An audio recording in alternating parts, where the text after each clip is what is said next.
tu ne peux pas augmenter à 18. Ou bien c'est 16 seulement. C'est 16. C'est 16 qui donne plus. Oui, Ah, oui, oui. d'accord. Donc, les autres jours, on sentait me dit là. Il ne faut pas y faire trop chaud, c'est quoi.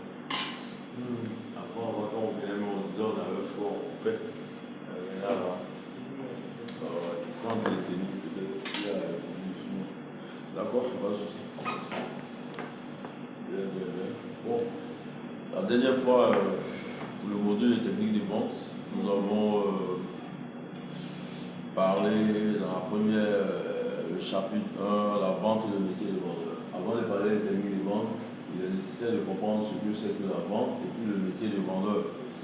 Donc, on a défini la vente, on a parlé du métier vendeur, de telle sorte que c'est un métier de communication. Voilà, il y a échange de messages entre l'émetteur et le récepteur. Voilà. Donc, ensuite, nous avons aussi parlé des styles de vente, des types de vendeurs, des types d'acheteurs, etc. Comment s'y prendre avec eux. Et nous avons parlé aussi des missions des vendeurs, voilà, à savoir la vente, la prospection, la remontée d'informations, voilà. Donc, le service après-vente, etc.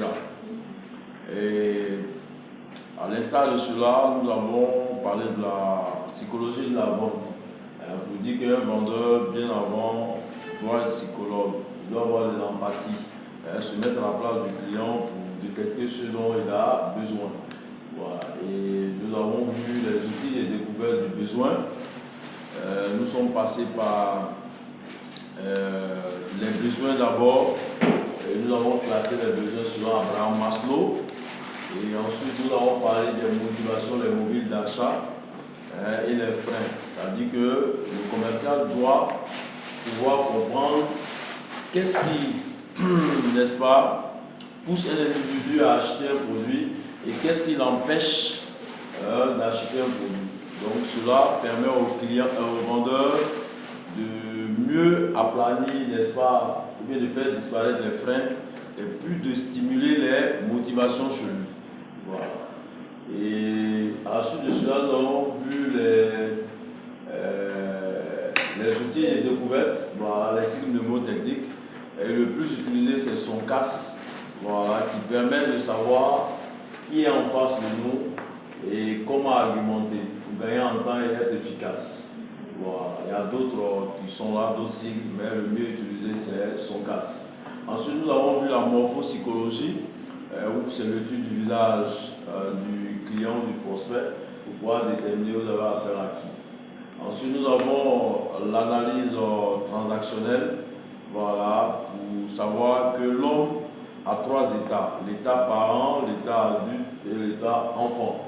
Donc, il faudrait que tu puisses savoir si quelqu'un qui aime conseiller. Donc, je vais faire semblant d'écouter pour dire que je suis d'accord avec lui pour que le courant passe, ainsi de suite. Ensuite, nous avons vu la programmation neurolinguistique, voilà, qui nous fait dire qu'il y a 3 types de personnes, voilà, et ce n'est pas forcément qu'un individu est strictement un seul. Voilà, nous avons les personnes visuelles, les personnes auditives et les personnes kinesthésiques. Voilà. Donc, après cela, nous avons vu la 3e partie de ce cours, la prospection. Voilà. Et pour dire que la prospection elle est très importante pour toute entreprise parce qu'elle permet de détecter les besoins, d'augmenter le nombre de clients, voilà, en proposant ses services, ses produits. Voilà. Donc, voilà ce que c'est que la prospection. Et nous avons vu la démarche de la prospection. Voilà, parler de la démarche en passant par la recherche d'informations, comment d'abord les recenser les clients, les classer, les contacter et voir que pour les contacter, on peut pratiquer la prospection sauvage ou bien ensuite avoir son consentement ou bien l'informer simplement. Voilà. Et nous avons abouti aux techniques de vente et techniques de prospection. Voilà. Il y a d'abord le face-à-face, voilà, le phoning ou bien le téléphone. Il y a aussi le mailing, le courrier au public postage.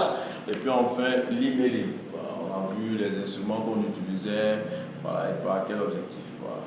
Donc voilà un peu ce que nous avons vu dans la première partie. Voilà. Et aujourd'hui, nous allons parler de la deuxième partie, qui est le déroulement essentiel de la négociation commerciale. Voilà.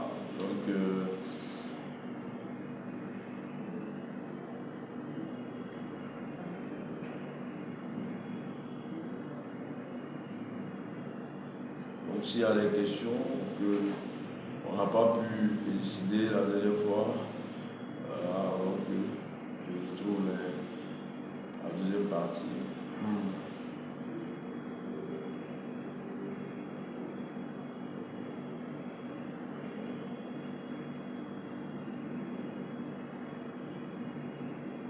Ok, deuxième partie, le chapitre ici, c'est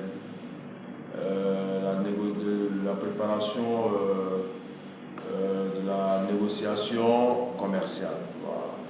Donc, au niveau de la négociation commerciale, il faudrait se dire que au niveau de la... Attention, taper, non, c'est moi, j'ai tapé la table, c'est revenu, ok. La vente ne se limite pas seulement à argumenter, voilà, et puis à faire remplir au client un bon de commande. Avant cette étape, le commercial doit se préparer de façon rigoureuse son activité. Et pendant la négociation, agir afin de maîtriser l'entretien et conclure la vente. Et après la négociation, il faut suivre les ventes et puis les fidéliser. Donc c'est ce qu'il faut savoir en résumant en fait la négociation commerciale. Bien, avant de parler de la négociation en tant que telle, nous allons définir ce que c'est que la négociation. Il faudrait savoir que la négociation, c'est une activité ou bien un processus qui met en place, qui met en éveil deux parties ou plusieurs parties en présence qui, en raison de leur interdépendance, c'est-à-dire qu'ils ne sont pas dépendants de l'autre, veulent trouver une issue favorable, voilà, n'est-ce pas, à la discussion. Donc, il faudrait qu'on puisse prendre en compte la réalité de chacun. Voilà, que chacun puisse faire des concessions. Donc, c'est un processus dans lequel deux parties discutent pour aboutir à un accord qui est mutuellement satisfaisant. Voilà. Donc, en grosso modo, ça veut dire que c'est une négociation qui est entre deux protagonistes recherchant le meilleur accord possible en vue de leur intérêt réciproque. Parce que quand chacun vient négocier pour ses propres intérêts. Voilà. Bien, évidemment, nous allons aussi parler des caractéristiques de la négociation. La négociation se définit par une série de caractéristiques à prendre en considération. Donc, quand tu vas en négociation, il faut savoir qu'il y a des protagonistes. Ça veut dire que vous n'avez pas les mêmes objectifs, vous n'avez pas les mêmes intérêts. Donc, ils se caractérisent par leur personnalité, leur valeur, leur statut, leur compétence de négociateur. Et la nature et l'historique de la relation client avec ces acteurs-là sont également à prendre en compte. C'est-à-dire que s'il y a un passé avec le client, il faudrait prendre ça en compte. Maintenant, le deuxième élément à prendre en compte, c'est l'écart de position entre les protagonistes. Voilà, simplement. Ça veut dire que souvent, c'est pour trouver une entente et ça devient aussi une compétition entre vous. Pendant la négociation, un veut emporter sur l'autre ou bien ça devient un conflit. Voilà, l'autre veut, dans la négociation, faire perdre l'autre. Voilà. Donc, quand on parle de négociation de manière large, on ne parle pas simplement de la négociation au niveau de la vente d'un produit tangible, mais d'un service. Tout type de négociation. Voilà. Bien, et puis, l'élément à prendre en compte, c'est la marge de manœuvre. Voilà. Il faudrait que chacun ait une marge de manœuvre. Voilà, qu'est-ce que je peux concéder à l'autre? Voilà, tant que le vendeur, pour l'acheteur, de faire des concessions pour réduire l'écart afin de parvenir à un accord. Il ne faut pas aller à une négociation, dire que toi là, tu t'arrêtes là, tu ne peux pas descendre. C'est que c'est pour une négociation.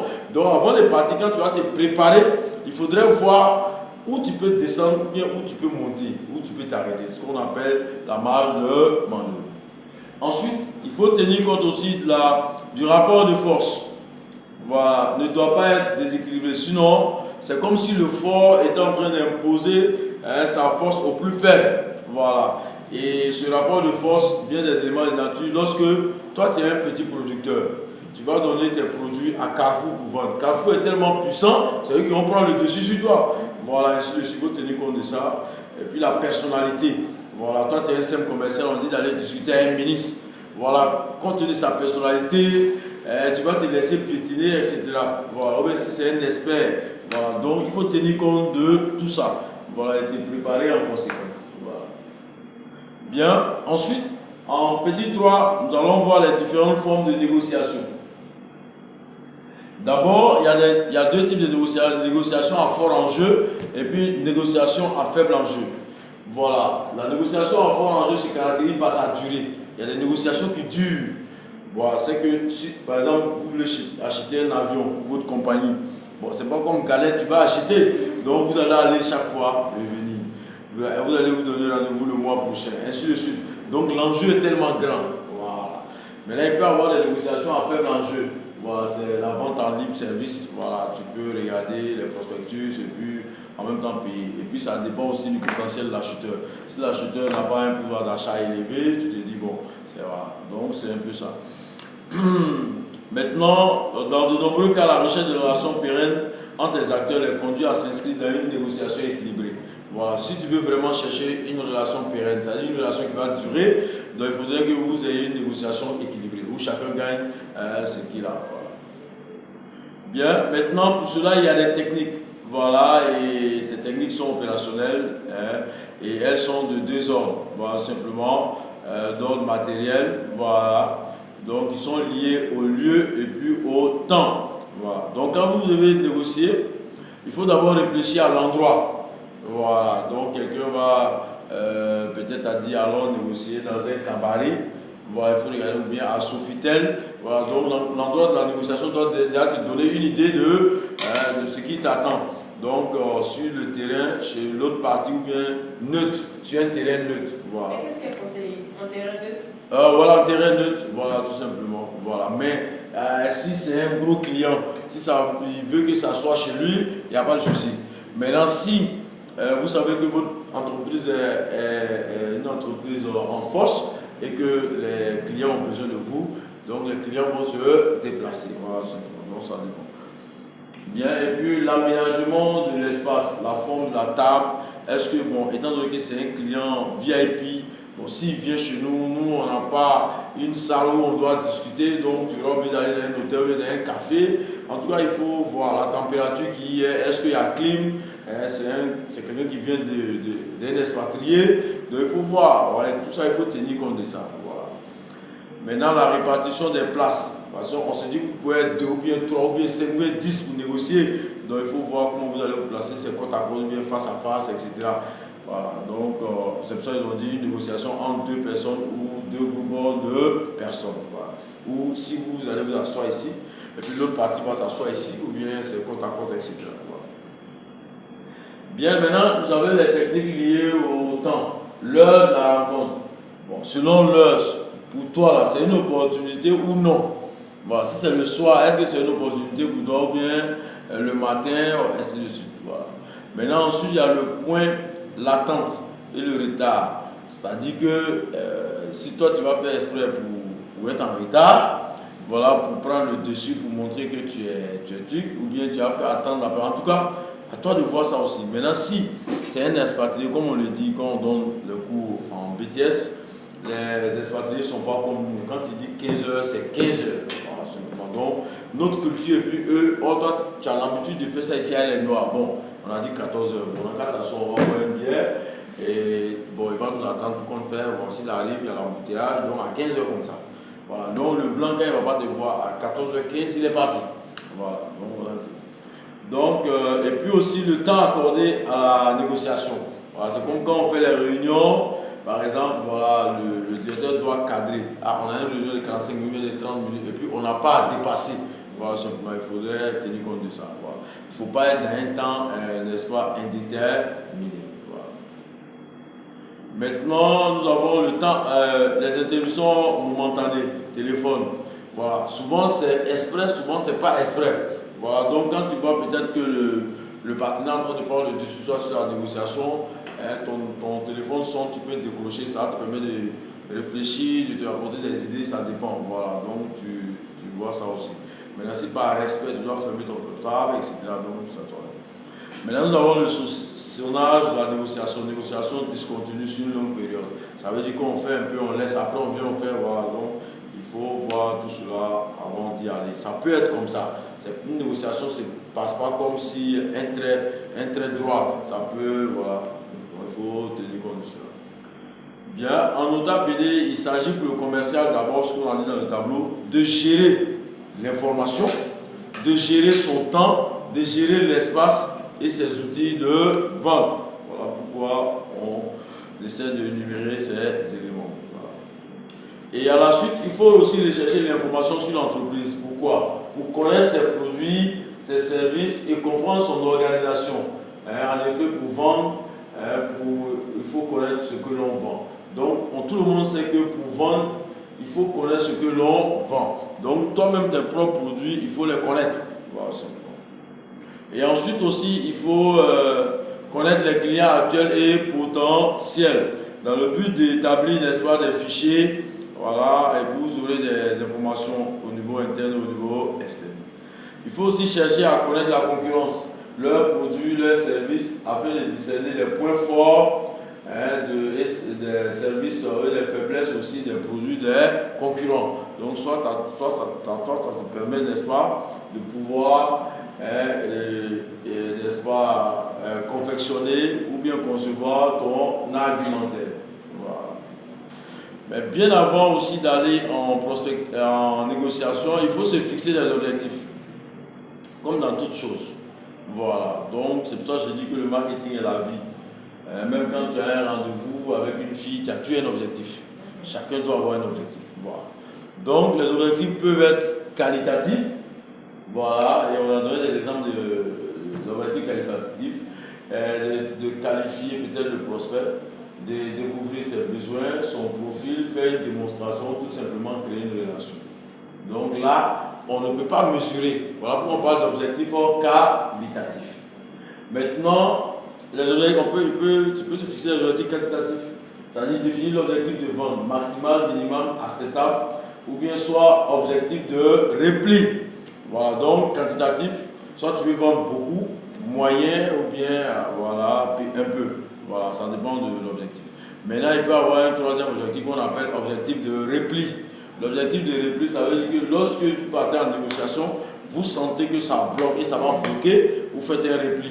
Voilà, donc voilà un peu les objectifs qu'on peut avoir. Mais dans ce cas-là, quand on fait le repli, on peut laisser un certain temps et puis après revenir. Et mais si on fait le repli, c'est pour laisser tomber carrément. Non, le repli c'est pour ressauter, pour mieux relancer. Voilà, tout simplement, c'est pour mieux relancer. Voilà. On dit c'est un repli. C'est pour mieux sauter. Voilà.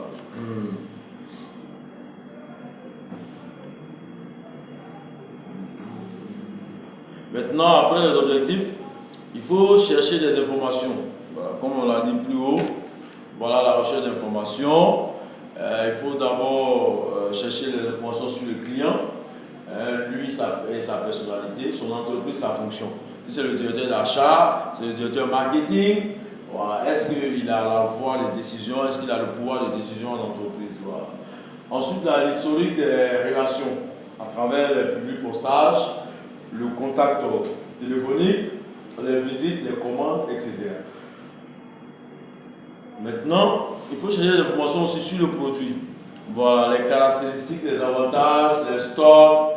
Voilà, donc si c'est un gros client, il va te demander par exemple, s'il te demande par exemple, quel est le niveau de votre stock. Toi tu dis, je vais lui demander, non, il faudrait que toi tu saches ça. Voilà, il faut chercher des informations. Conditions commerciales, c'est-à-dire les services après-vente, délai de livraison, les tarifs et les remises. Voilà, tout ça. Donc, il faudrait que toi, en tant que négociateur, tu puisses être informé de tout ça. Tu ne vas pas dire, je vais voir, ou bien je vais voir mon cahier, ou bien demander au patron. Voilà. Maintenant, le marché. Il faut connaître la tendance du marché. Soit il est porteur, soit il est en déclin, ou bien saturé, ou non. Voilà, porteur, ça veut dire que ça a un grand potentiel. Déclin, ça veut dire que le marché est en déclin, ça ne va plus. Saturé, ça veut dire que tes concurrents sont déjà là, ou non. Voilà. Et puis ensuite, il faut chercher l'information sur la structure du marché. Si le marché est concurrentiel, ou bien bon, c'est la distribution qui prend le pas. Maintenant, si le marché est spécifique, ça veut dire que c'est un marché spécial, etc. Donc il faut savoir et puis pouvoir aborder. Maintenant, en 8, nous avons la préparation d'outils à la vente. On ne va pas au champ sans tabac. Donc ces outils Klaxus subissent une double évolution, voilà, sur la forme et puis sur le fond. Maintenant, sur la forme, les vendeurs disposent d'outils télématiques plus performants qui illustrent le produit de manière vivante. Mettant le client en situation d'usage. Donc, simulation par ordinateur, de linéaire ou de plan de financement, vidéo et puis des démonstrations. Donc, il faudrait que tu aies un ordinateur sur lequel tu peux faire des démonstrations pour montrer comment le produit se comporte, etc. Donc, si c'est un produit à manipulation. Maintenant, sur le fond, ces outils s'orientent actuellement vers les préoccupations des clients. Voilà. Les supermarchés, par exemple, réclament des informations sur les produits, les conseils en matière de marchandisage et non d'une prise de commande réalisée par ailleurs automatiquement. Donc, sur le fond, lorsque vous partez voir des supermarchés, les supermarchés, eux, ils n'ont pas fabriqué ton produit. Donc, ils seront amenés à te demander quelles sont les informations précises sur ton produit. Étant donné qu'un client peut leur poser des questions embarrassantes, voilà, simplement. Donc, et puis, comment on peut bien placer vos produits dans les rayons, etc., on peut vous demander en tant qu'entreprise. Voilà. Bien, et voilà quelques outils, voilà, dans un tableau avec leur contenu et puis les objectifs. Voilà. Donc, d'abord, nous avons le plan de découverte.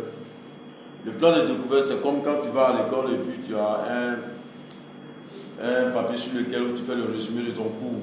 Voilà, simplement. Donc, il faut mettre la liste des questions à poser. Même si tu ne mets pas les questions, il faudrait mettre des thèmes à aborder avec le client. Voilà. Et ça aide à faire le diagnostic, voilà, à connaître mieux le client. L'argumentaire, c'est la liste des arguments. Voilà, ça aide à faire l'argumentation.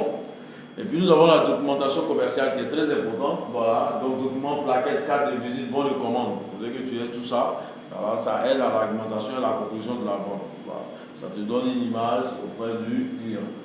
Autre, nous avons calculatrice, fiche client et puis agenda. Voilà, donc ce sont des éléments avec lesquels, si ton produit, quelqu'un veut payer en grande quantité, alors il faudra pouvoir calculer, parce que c'est vrai, on a confiance en notre tête, mais souvent tu ne peux pas calculer. Donc il faudrait que tu aies une calculatrice, il faudrait que tu aies une fiche où tu notes le nom des clients, voilà, et puis un agenda. Voilà. Ça aide à suivre le suivi commercial, voilà, à suivre le client. Voilà. Et nous avons parlé de ces éléments-là à la suite. Nous avons l'argumentaire. Il faut savoir que l'argumentaire, c'est un ensemble d'arguments qui soutiennent l'opinion, liste d'arguments de vente à l'usage du vendeur. Voilà. Les dépliants, documents publicitaires qu'on peut déplier, c'est tout. Les prospectus, c'est un imprimé diffusé gratuitement à des fins d'information ou de publicité. Voilà. Et le plan des découvertes, c'est la liste des questions à poser. Voilà. Donc voilà les éléments un peu définis. Quelqu'un va te dire qu'est-ce que est prospectus, plan de découverte, tu pourras mieux lui expliquer. Et nous abordons maintenant le fichier commercial. Le fichier commercial est très important aujourd'hui. C'est-à-dire que c'est un document où les informations des clients sont énumérées. Voilà, ça prend une base de données. Voilà. Et le fichier recense leurs coordonnées, l'historique de leur achat, qu'est-ce qu'ils ont payé hier, avant-hier, etc. Voilà. Donc, on peut vous dire dans un sujet en recherche, faites un exemple de fichier client. Et lorsque vous finissez cela dans la préparation, la dernière partie de la préparation, de la négociation, c'est la préparation psychologique. Voilà, donc préparation mentale et puis la préparation physique. La préparation mentale, c'est d'être positif dans la tête, voilà, avoir le sens de l'objectif, avoir de la détermination, il faut rester lucide, il faut faire preuve de concentration et puis développer ce qu'on appelle l'automotivation. Voilà, donc il ne faut jamais être découragé. Maintenant, la préparation physique, elle est simple. Il faut être bien habillé, il faut être bien coiffé. Voilà. Donc, c'est ça, la préparation physique et la préparation Donc voilà un peu ce que nous pouvons dire sur la préparation de la négociation commerciale. Donc vous le voyez, s'il y a des questions d'abord, avant qu'on ne puisse passer au chapitre 2 de la deuxième partie. On va faire la deuxième partie aujourd'hui. Non, on est dans la deuxième partie. Voilà, je compte finir la deuxième partie. La deuxième partie, il y a plusieurs éléments dedans. On a fini un seul, il reste deux. Alors, il reste deux. Maintenant, la troisième partie, si on n'a pas pu finir, bon, maintenant, on ne savait pas de l'évolution.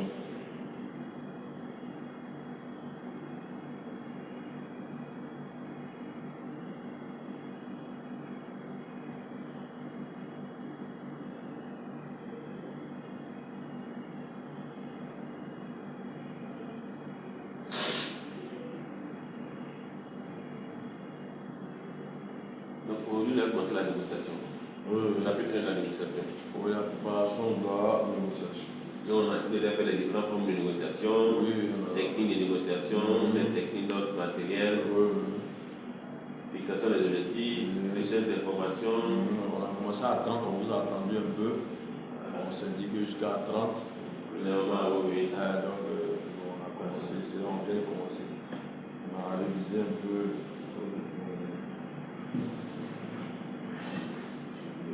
Donc chapitre 2, développement de la négociation. On a déjà commencé le chapitre 2. Non, on va pas commencer. C'est maintenant, on va faire. On vient de finir le chapitre 1. Mais non, je ne suis pas. Bon. Il y a trois parties. Deuxième partie. Il y a chapitre 1, il y a chapitre 2, il y a chapitre 3. Dans chaque partie.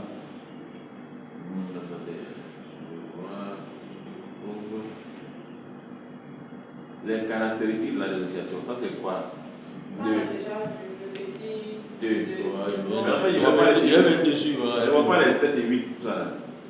Technique d'ordre matériel. Non, ce n'est pas chez toi.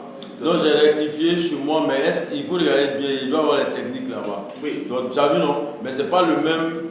Il y a eu un truc, il a mis 5.1, la numérotation n'était pas ça. J'ai corrigé ça. Voilà, mais les titres sont les mêmes. Est-ce que ce n'est pas les mêmes titres? Voilà. Tu as vu, d'abord, je le prends ici.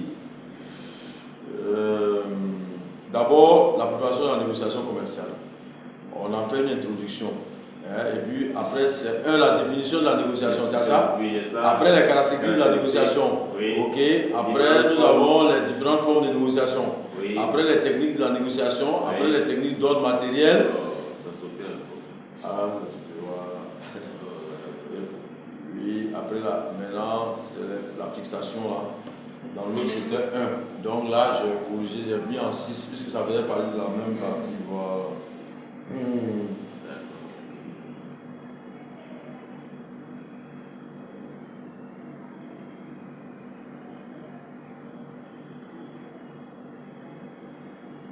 Technique d'ordre matériel, là, c'est 5. Après, ça 5.1, fixation des objectifs là. Non, j'ai changé ici, j'ai mis en 6, j'ai continué. Voilà, ok. Donc c'est là-bas, tu dois considérer comme 6, 7, 8, 9, 10.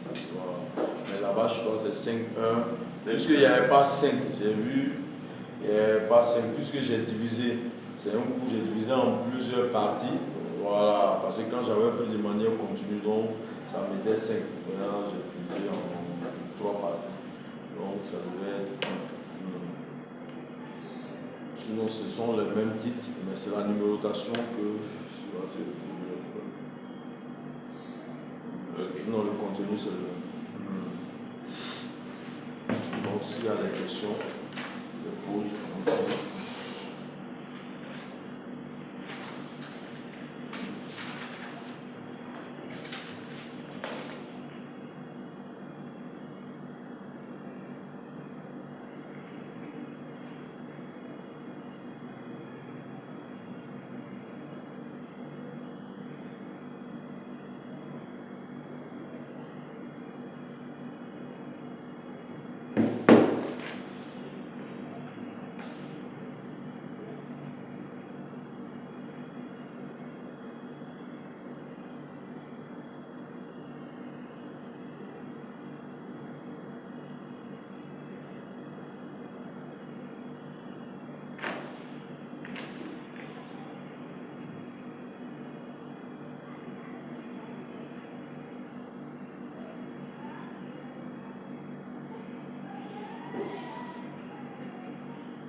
faudrait savoir que l'entretien de vente entre deux personnes dans le but d'obtenir des informations ou un comportement favorable à l'achat, il permet de réaliser un chiffre d'affaires tout en procurant à ses clients un maximum de satisfaction. Ok, merci. Bien. Donc d'abord, dans le déroulement de la négociation, nous avons 7 étapes. 7 étapes. Et la première étape, c'est la prise de contact. Wow. La négociation commerciale. Oui. C'est différent de la négociation d'un conflit et tout comme ça. Bon, le thème négociation, c'est la même chose. Négocier, c'est un processus qui met deux parties qui sont protagonistes. C'est ce que nous avons parlé dans la proposition. Voilà. Et on va adhérer à un accord, aboutir à un accord qui est mutuellement satisfaisant. Voilà. Chacun doit y tirer un profit. Voilà, simplement. On a parlé, on s'est dit que souvent il y a des négociations où l'autre veut prendre le dessus sur l'autre. Voilà, quand on a parlé de tout ça, on voulait parler de tout type de négociation qui s'apparente à la négociation commerciale. C'est la même chose que la négociation commerciale, parce que quand toi tu vends un produit, souvent le client veut prendre le dessus sur toi. Et toi aussi tu veux prendre le dessus sur le client, soit à travers le prix du produit, par exemple pour faire des profits. Or le client, il ne veut pas que aussi que toi tu aies trop de marge. Donc, c'est ce que j'ai dit dans le premier chapitre, il faudrait que chacun se prépare à avoir une marge de manœuvre. Voilà, on ne peut pas là une négociation dire que bon, moi il est serré là, je ne descends pas. Voilà, c'est la même chose que vous pratiquez peut-être en pharmacie. En pharmacie, on ne négocie pas les médicaments. Voilà, mais dans le domaine commercial, on se dit que tout est négociable. Voilà, simplement. Donc voilà un peu ce qu'on peut dire. Voilà.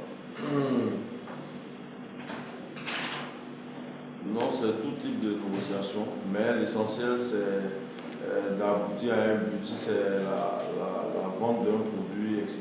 Voilà. Donc voilà la prise de contact, on dit elle est primordiale pour la suite de la négociation.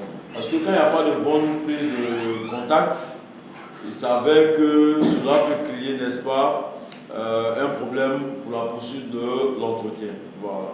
Il est donc indispensable de mesurer, n'est-ce pas, l'importance de cette étape et de suivre les règles de quelques comportements qui permettront, n'est-ce pas, de créer un climat favorable à la négociation. Car l'image que le prospect a du vendeur qu'il rencontre pour la première fois sera très difficile à modifier par la suite. C'est-à-dire que dès le départ, si le client ou le prospect a une idée de vous, même demain quand tu changes, ça sera difficile que ça fonctionne. Donc la prise de contact est très importante. Voilà. Elle va conditionner aussi, n'est-ce pas, la suite de vos relations d'affaires. Voilà. Donc pour cette raison, la première impression doit être la meilleure possible. Voilà. Donc, il faut donner une impression, même si un malade rentre la première fois dans votre pharmacie, il faudrait qu'il ait une bonne impression de vous. Il ne faudrait pas qu'il y ait un docteur qui est fermé, qui n'est pas ouvert aux malades, pour leur expliquer, etc., etc. Mais un pharmacien qui est à la disposition de ses patients. Voilà. Donc,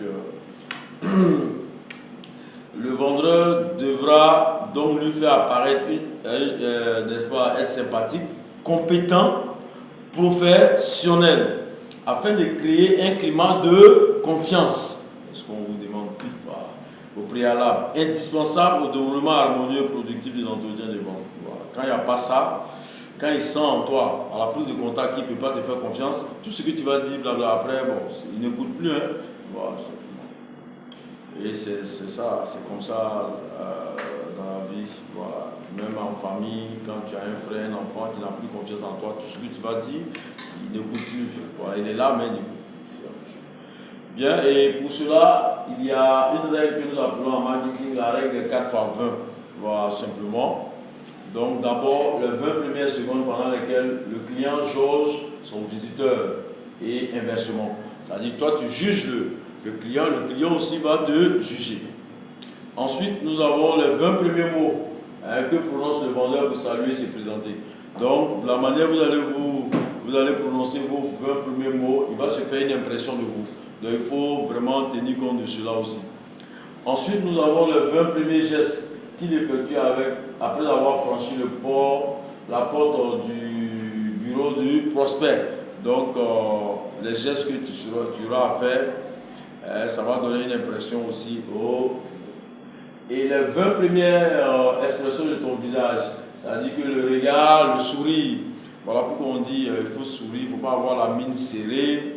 Voilà, même si le vigile t'a parlé mal à l'entrée, quand tu viens voir ton prospect, voilà, donc il faudrait qu'on puisse lire, n'est-ce pas, sur ton visage, quelqu'un qui est heureux, voilà, tout simplement. On n'a pas dit de rire, mais bon, lorsque tu as une bonne mine. Voilà.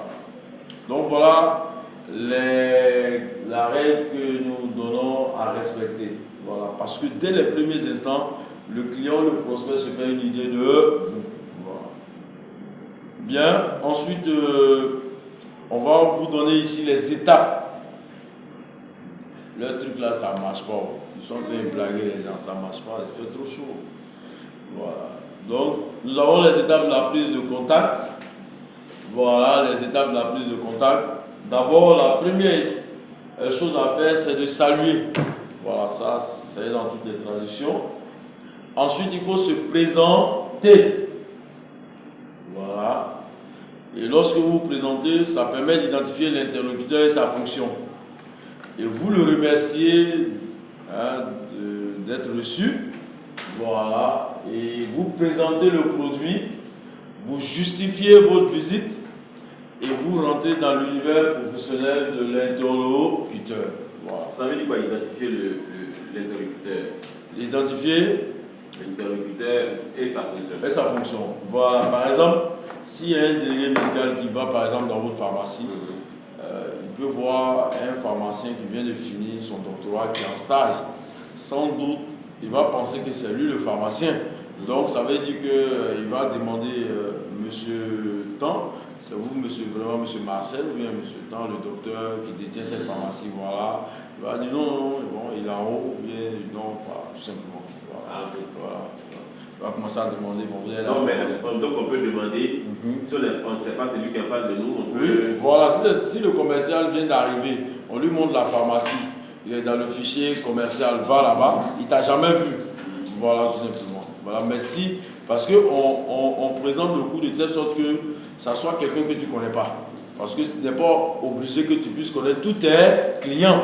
Voilà, simplement. Donc peut-être il n'était jamais allé chez toi, on dit va prospecter dans cette pharmacie pour voir. Voilà, donc voilà, et pour se présenter, il est obligé de vous connaître. Voilà, il doit mieux vous connaître. Voilà, simplement. Donc identifier l'interlocuteur et sa fonction. Maintenant, si c'est ton représentant, c'est lui qui décide. Tu lui as donné le pouvoir de décider. Voilà, peut-être qu'au téléphone, quand tu as pris le rendez-vous, tu dis que tu ne seras pas là, mais il y a quelqu'un qui peut voir les médicaments qu'il présente et puis essayer de voir s'il peut passer commande. Donc, il saura que c'est la personne. Voilà. Donc, voilà pourquoi on dit identifier l'interlocuteur.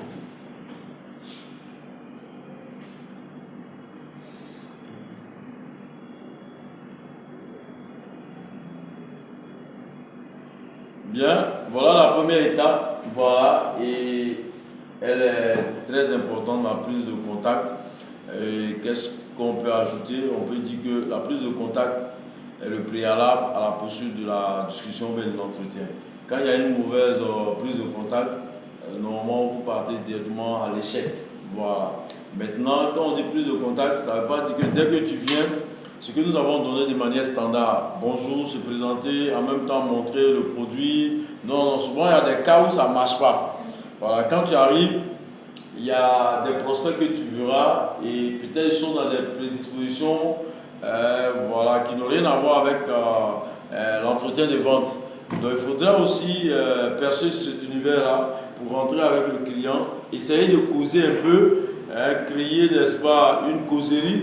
Pour pouvoir créer, n'est-ce pas, un climat favorable. Voilà, simplement. Donc, il y a une disposition qui me dit un peu là. On présente le produit avant de justifier sa visite.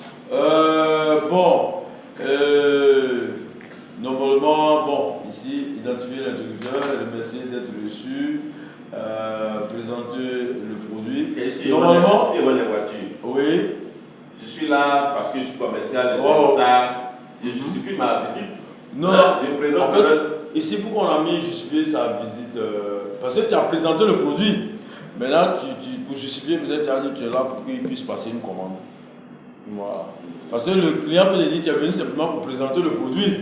Maintenant, si toi tu es venu réellement, c'est pour présenter un prospectus et puis découvrir ce dont il a besoin pour qu'il puisse passer des commandes. Voilà, tu justifies pourquoi tu es là. Je suis venu vraiment, tu présentes le produit. Voilà, parce que le produit ne parle pas seul. Donc quand tu présentes le produit sera accompagné, la présentation du produit sera accompagnée d'un raisonnement. Et à la fin, tu vas dire que tu es venu pour vendre tes produits. Voilà ce qui, chez moi, je suis comme justifier ta visite. Maintenant, je suis plus haut. Toi, tu vas dire, je suis venu pour vendre. Maintenant, pour qu'on a lié avec le produit. Parce que si tu dis que tu es venu pour vendre, il risque de te demander quoi. Voilà pourquoi on présente le produit et on justifie. Voilà, je suis là pour la vente de ces produits. Voilà, tu sors le produit d'abord avant de justifier. Voilà. Parce qu'en présentant le produit, s'il n'avait pas évoqué les besoins, peut-être en voyant le produit, le besoin peut naître et il va justifier. Voilà, sinon, si tu justifies avant, bon, je suis venu vendre. Bon, tu es venu vendre quoi? C'est là maintenant, toi, tu as cherché le produit. Tu vois un peu, or le client peut passer à autre chose. Mais le produit peut attirer son attention. Et toi, tu vas justifier pourquoi tu es venu. Voilà. Donc, voilà dans quelle optique que j'ai mis justifier après la présentation du produit. Bien, donc, s'il n'y a pas de questions sur les étapes encore. Oui. Bonsoir.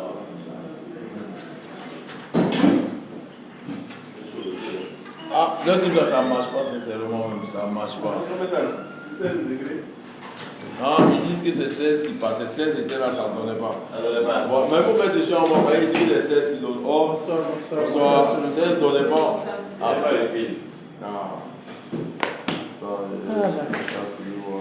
Vous avez Il fait chaud, quoi.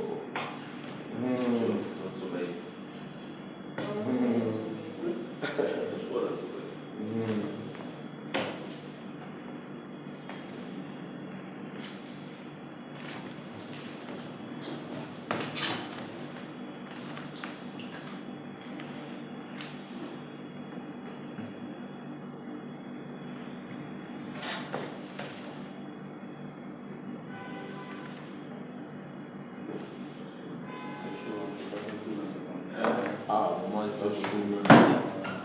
Ça va rentrer.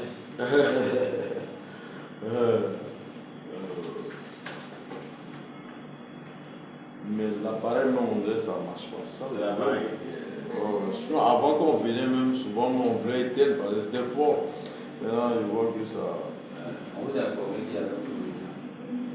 Si, moi, je vois. Ça y est, ils ont appelé. On va appeler. Allô? Ah bon? Viens l'appareil, tu vas mettre ton truc sur 16 pour voir. Sinon, vraiment, c'est long. Non, il a appelé. Et ce matin, moi-même, j'ai pris soin d'appeler. Ah, Pour savoir si on a cours. On me dit qu'il n'y a pas cours. aïe!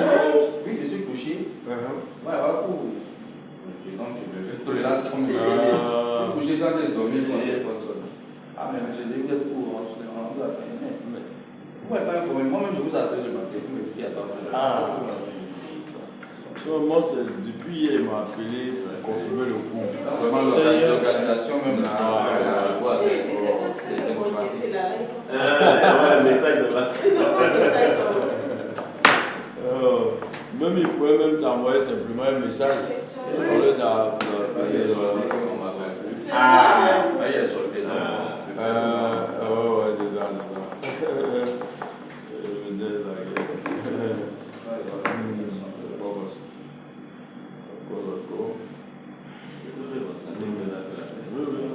Soit ils mettent des brasseurs au cas où ça décolle. Il n'y a pas d'entretien, façon de voir. Mais c'est quand ce gaz est fini aussi. J'ai l'impression que c'est chaleur même il dégage. Oui, tu as vu, non? Voilà. Oh, c'était on fait coup ici. C'est pas maintenant ça a commencé. Ils ont eu tout le temps de réagir. C'est pour ça qu'ils appellent le mouvement de Non. Ils pensaient que comme les guitares on a chaud, mais depuis on a assis. Ouais, dès que je rentre, ça m'a frappé. Oh, c'est pas.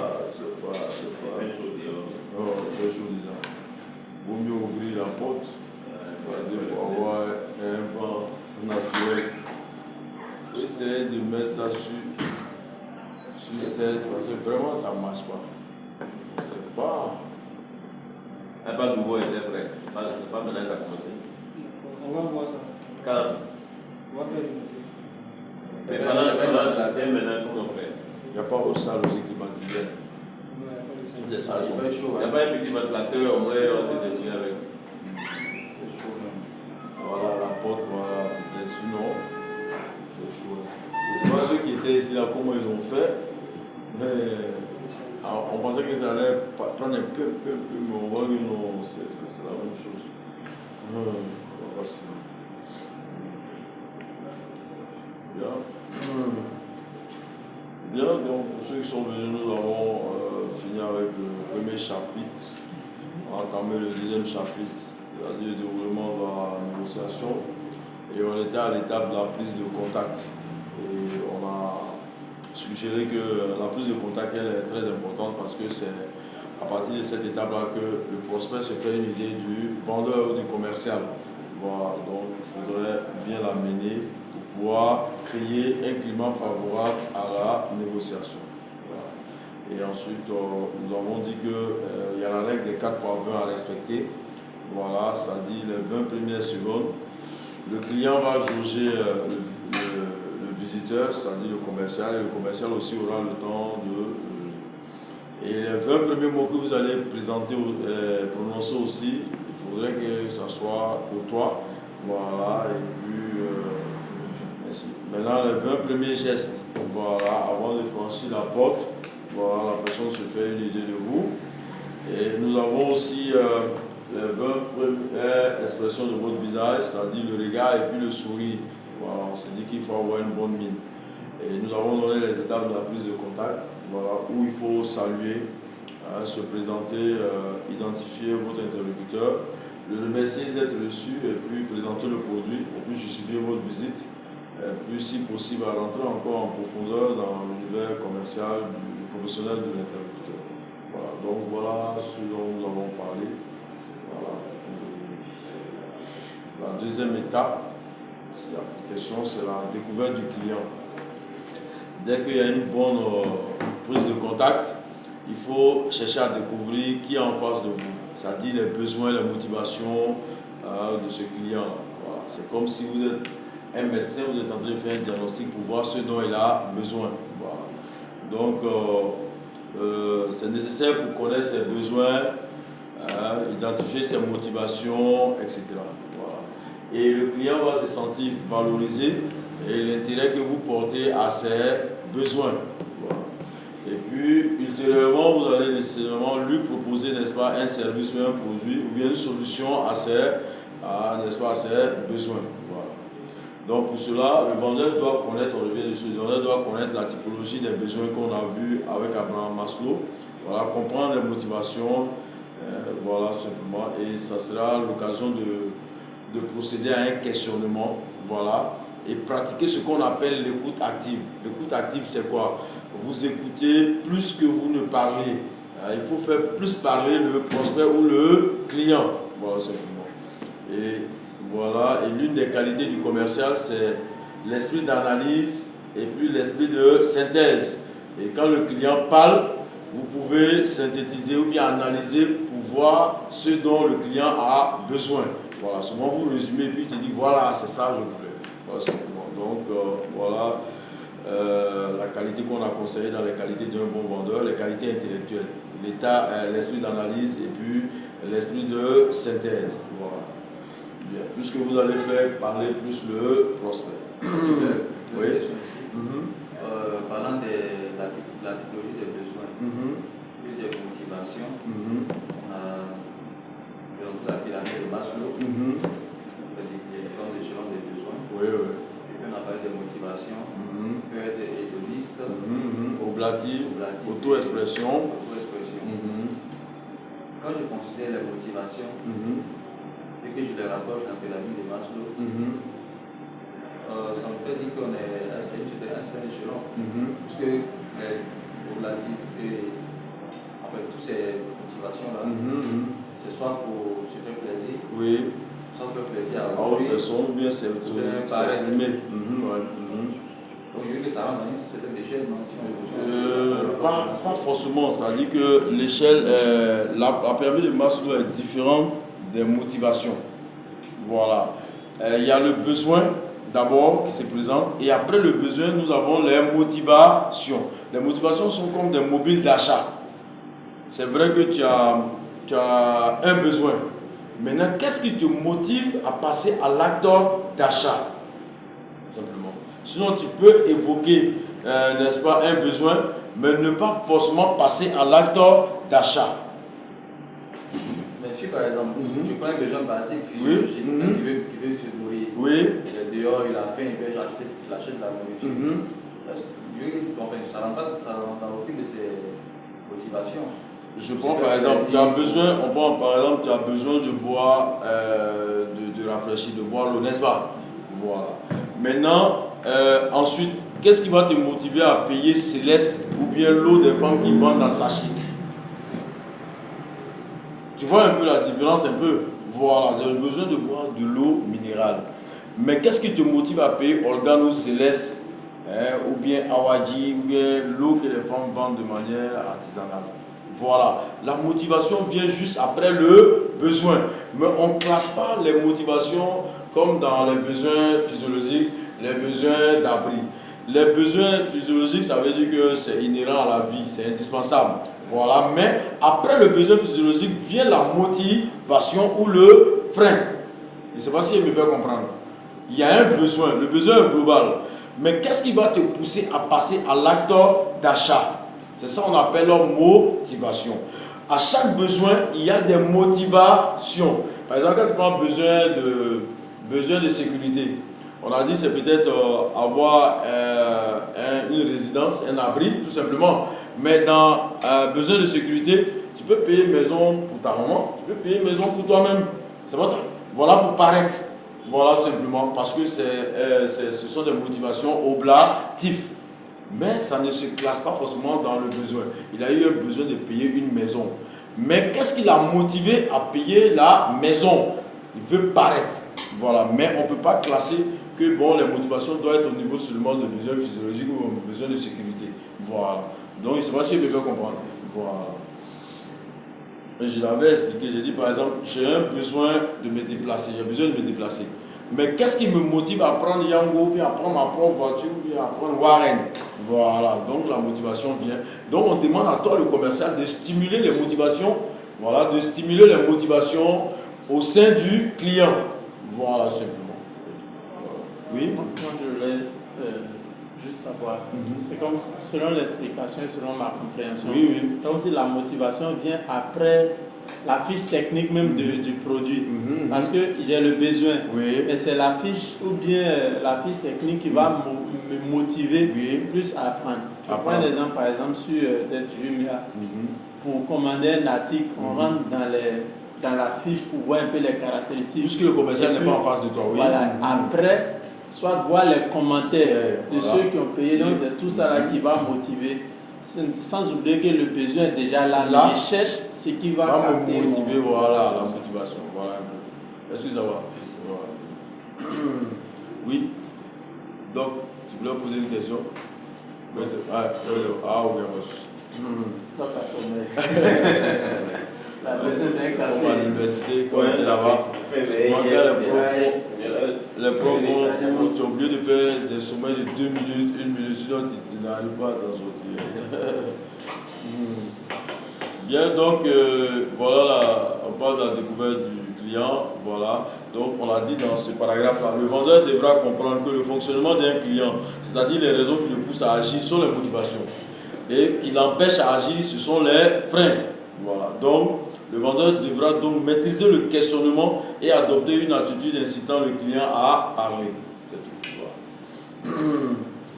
Bien, on a les types de questions là. Et les questions que vous aurez à utiliser, il y a des questions fermées, des questions ouvertes, questions écho, questions alternatives et puis reformulation. Voilà, donc questions fermées, ça veut dire que le client n'a pas de choix. Voilà, on va vous demander, êtes-vous fumeur, oui ou non? Vous avez 2 choix à faire. Question ouverte, ça vous donne librement la possibilité de vous exprimer. Voilà. Donc, en écho, ça veut dire que tu demandes au client de plus illustrer ses pensées, de plus expliquer. C'est-à-dire, ou bien, mais encore, voilà. Alternative, voilà, ça permet de guider la réponse. Voilà. Et on vous a donné des exemples à l'appui. Voilà. Donc, ensuite, vous avez la reformulation. Ça vous permet de reformuler ce que le client a dit, voilà, pour pouvoir conclure la vente. Donc, voilà les types de questions que vous aurez à poser, que vous utilisez peut-être déjà. Mais là, voilà, on vous rappelle que vous avez la possibilité d'utiliser ce type de questions. Voilà. Puisque si vous ne posez pas de questions, vous ne pourrez pas connaître qui est en face de vous, quels sont ses besoins, etc. Voilà. Bien, et on vous donne des conseils juste en bas. On vous dit que le questionnement ne doit pas être perçu comme un interrogatoire, mais comme un dialogue fructueux et constructif, voilà, qui doit conduire le client à décider en votre faveur.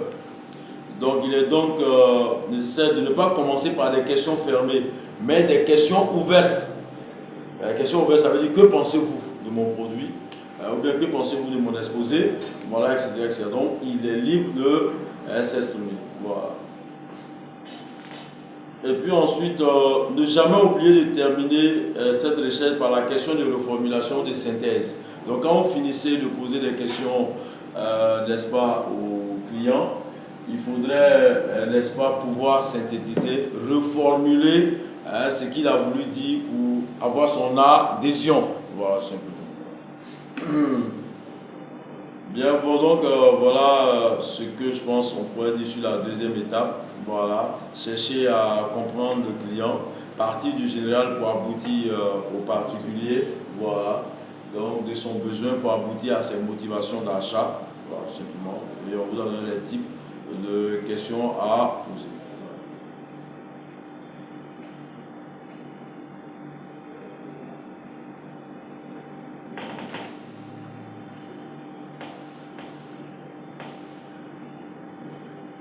Et c'est ce qu'on fait dans l'activité. Lorsque vous avez un client en face de vous, vous sollicitez le client pour quelques minutes, quelques secondes, et vous commencez par un questionnement. Voilà, ça va de soi. Voilà. Et le questionnement est très important.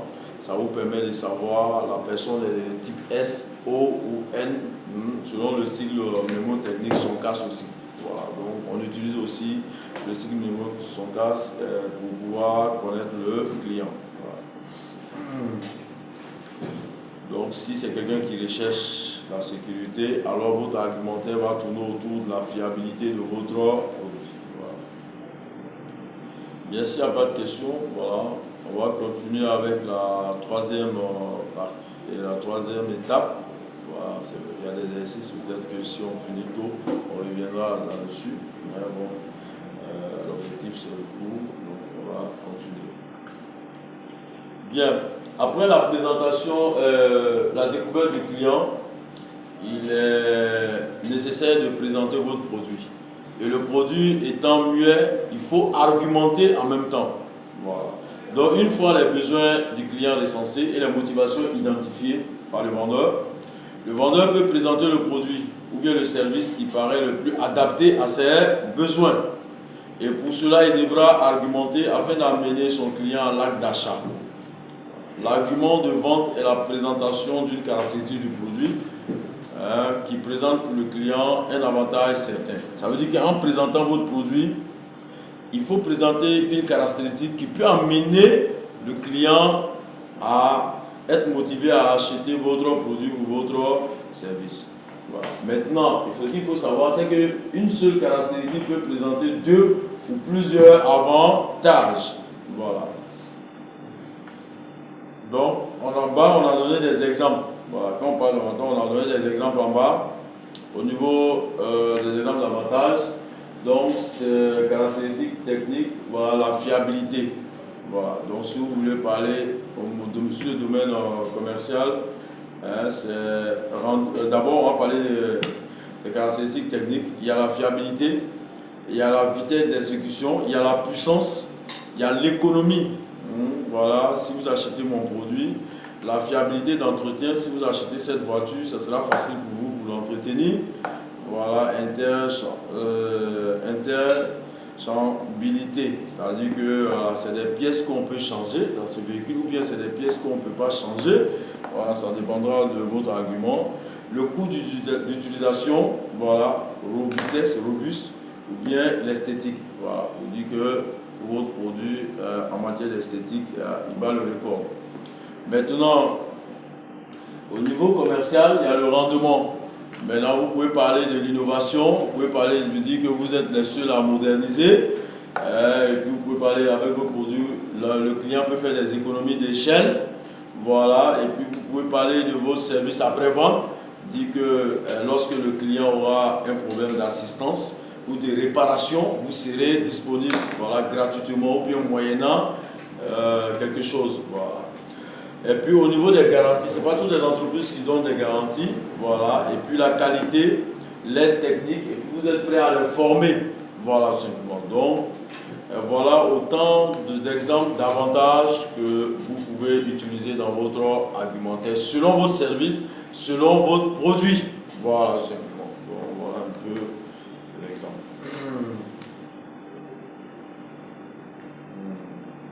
C'est vrai, quand il fait chaud, là, pour faire court, c'est pas facile. Voilà, non. On fait l'effort, comme on l'a dit là, sinon, ce n'est pas facile. Voilà. Ça va, je sens que ça compte avec ça. Voilà, la peau.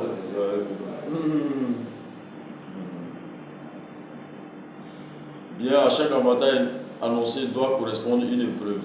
Voilà. Donc, on a donné un exemple. Un bon argumentaire doit être adapté à l'interlocuteur pour satisfaire un besoin estimé. Exemple, des exemples. Cette machine vous permettra de substantielles économies par rapport à votre équipement actuel. Être valorisant pour l'acheteur. Voilà. Exemple aussi, vous serez le seul de toute la région à posséder cet outil. Voilà, simplement. Voilà. Donc, être précis aussi et structuré grâce à l'utilisation d'un vocabulaire adéquat. Ça veut dire que quand vous parlez au client aussi, il faudrait que votre vocabulaire soit adapté au client. Voilà. Donc, tu ne pourras pas parler à un directeur en mouchi, etc.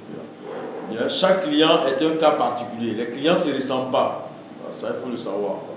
Maintenant, il n'existe pas de manière miracle ou d'argument universel répondant à des mobiles d'achat. Okay? Voilà, il n'y a pas dit qu'il y a un coût spécial ou c'est des arguments spéciaux qu'on doit utiliser avec tous les clients. Il faut prendre un client, toujours un seul client comme un cas particulier. Voilà. Maintenant, on vous demande d'utiliser la méthode AIDA. Voilà, cette méthode définit un cadre général à franchir. D'abord, il faut attirer l'attention du client. Cela veut dire quoi? Que le vendeur va chercher à capter l'attention de son interlocuteur grâce au choix des arguments, voilà, d'attaque, de sa présentation et de son attitude. Voilà. Maintenant, il faut stimuler ou susciter l'intérêt, son intérêt pour le produit. Donc, le vendeur devra éveiller l'intérêt de son client en proposant un argument auquel le client sera sensible. Voilà. Et le désir, voilà, donc le vendeur va essayer de transformer l'intérêt qu'il a suscité en désir d'achat. Il doit aider le client à extrapoler vers le futur pour qu'il s'imagine déjà comme un futur possesseur du bien. Et l'action, donc s'il y a le désir, voilà, donc le désir peut se transformer en action, donc il doit conclure la vente. Voilà. Donc voilà ce qu'on appelle la méthode AIDA. Voilà, l'attention, l'intérêt, le désir et l'action. Oui. Je veux comprendre. Ici, on est déjà dans la négociation. Oui, c'est la négociation qu'on est en train de faire. La négociation, c'est 7 étapes. Je l'ai dit au début, ça comporte 7 étapes. La prise de contact, la découverte du client, la présentation du produit ou bien du service et argumentation. Voilà. Donc, on est en pleine négociation comme ça.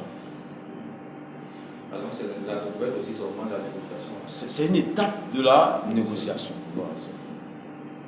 Mais on peut aussi découvrir, on peut avoir certaines informations avant. Avant, oui, c'est de ça. Oui, on a parlé de ça dans le chapitre passé, quand tu n'étais pas là, la préparation de la négociation commerciale. Donc, tu dois chercher, tu dois te fixer des objectifs tu dois chercher des informations sur ton prospect, voilà, où il travaille, etc. Et puis avoir tes outils d'aide à la vente, l'ordinateur, prospectus. Tu dois te préparer mentalement et tu dois regarder, tu dois avoir ton fichier commercial. S'il y a de l'historique avec l'entreprise. Voilà. Donc, quand vous n'étiez pas là, on a commencé à 15h30, mais on s'est dit qu'on va vous attendre un peu jusqu'à 30 et puis on a commencé. Donc, on a vu ça dans le chapitre de la préparation de la négociation. Toute négociation doit se préparer. Donc, recherche d'informations d'abord sur celui que tu vas voir. Mais là, actuellement, on est en temps qu'on a face du client. Voilà. Bien, et dans cette troisième partie, comment préparer son argumentation? D'abord, les questions que vous devez vous poser, c'est qu'est-ce que je veux prouver? Qu'est-ce que je veux prouver au client? Ces arguments ont-ils une valeur de preuve? D'abord, de quel fait solide je dispose? Quelle est ma réserve de faits? Voilà, parce qu'il ne faut pas aller dire des contre-vérités. Voilà. Quels sont les points faibles de mon argumentation? Tout ça, il faut relever d'abord avant d'aller pour voir comment tu vas t'adapter. Et quels sont les arguments de repli? Si jamais le client n'est pas réceptif, comment je peux avoir des arguments de repli? Et puis, que puis-je céder? Qu'est-ce que tu as à céder comme concession? Voilà, au niveau. Donc, tout ça, il faut les définir d'abord pour pouvoir passer à l'argumentation. Il faut savoir ce que tu vas prouver. On est déjà dans l'action, hein? Oui, oui. Est-ce qu'on a l'équipe pour faire tout ça? Non, mais ça se prépare. Ça se prépare. Ça dit que quand toi tu seras dans l'action, tu auras les réponses à ça. Est-ce que tu veux comprendre? Ça dit que dans le coup, on dit comment préparer son argumentation. Donc, pendant la préparation de la négociation commerciale, tu dois te dire qu'est-ce que tu dois aller prouver. Voilà, donc toi tu auras les idées. Puisqu'on n'a pas d'exemple palpable sur le champ, voilà pourquoi je pose ces questions. Toi, tu dois chercher à répondre à cela pour pouvoir bien faire ton argumentaire. Parce que l'argumentaire se prépare. Voilà, simplement. Mais je donne ici les énoncés qui vont te permettre de préparer ton argumentaire. Donc, ça tu vas répondre dans le feu de l'action. Voilà.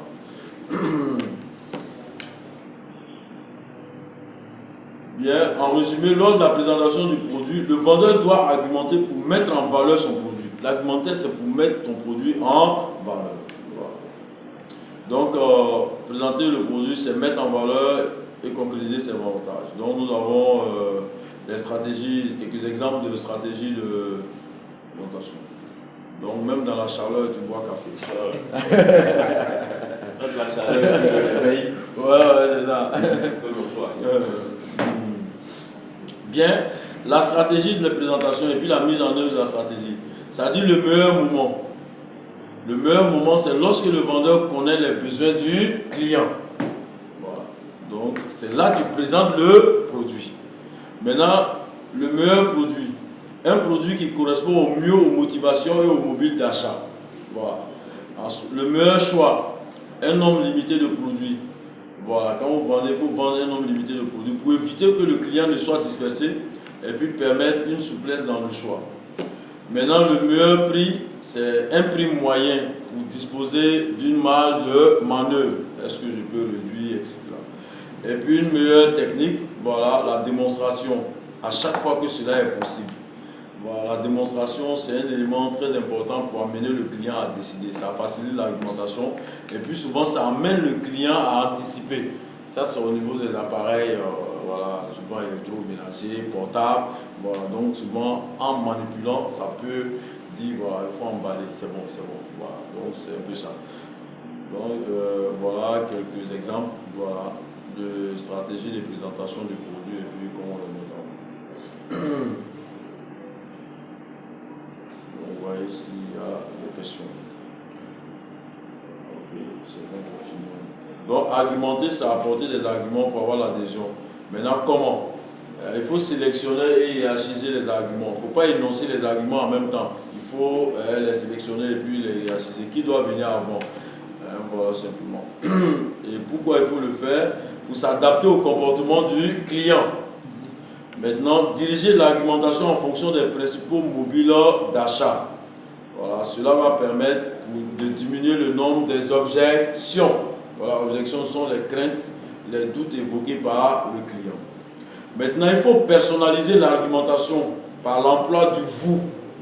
voilà, vous voyez votre client. Cela va impliquer le client, tout simplement. Maintenant, il faut utiliser aussi le registre de langage qui convient au client pour permettre une bonne compréhension des arguments. Voilà. Donc, comment? Exemple, c'est pas. Comment? Exemple, Utiliser le registre de langage qui convient. Voilà, si c'est quelqu'un qui a un langage soutenu, voilà, il faudrait t'exprimer comme ça. Maintenant, si c'est quelqu'un qui ne comprend pas trop le français, il faudrait que toi aussi tu puisses t'adapter à la personne. Voilà. Donc on se dit peut-être tu t'en vas vendre des produits phytosanitaires à un producteur qui n'est pas là à l'école, voilà, qui ne parle peut-être que le baoulou ou bien quoi. Bon, il faudrait aller doucement. Voilà, toi tu ne vas pas utiliser les gros mots ou bien ce qu'on a appris ici forcément. Voilà, donc tu vas parler soit avec un traducteur.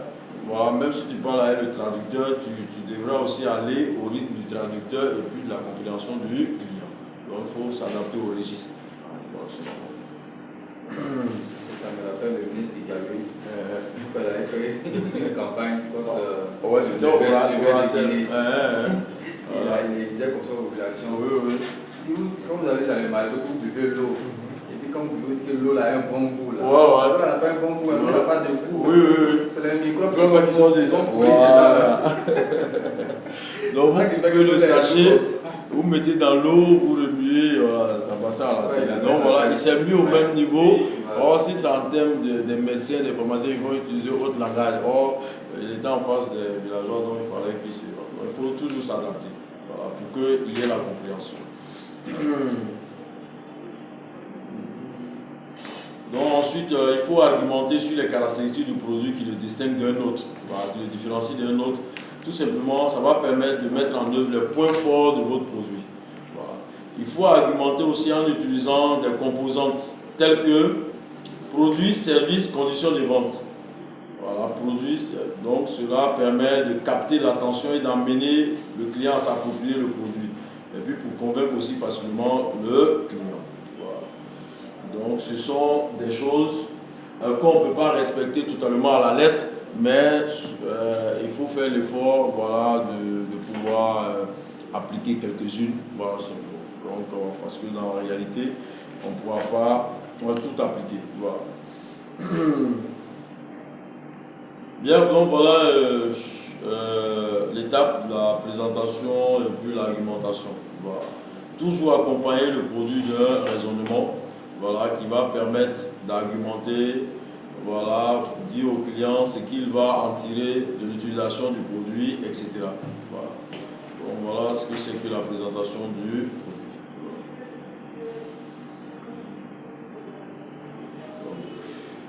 Il y a l'exercice encore, mais bon, voilà l'objectif.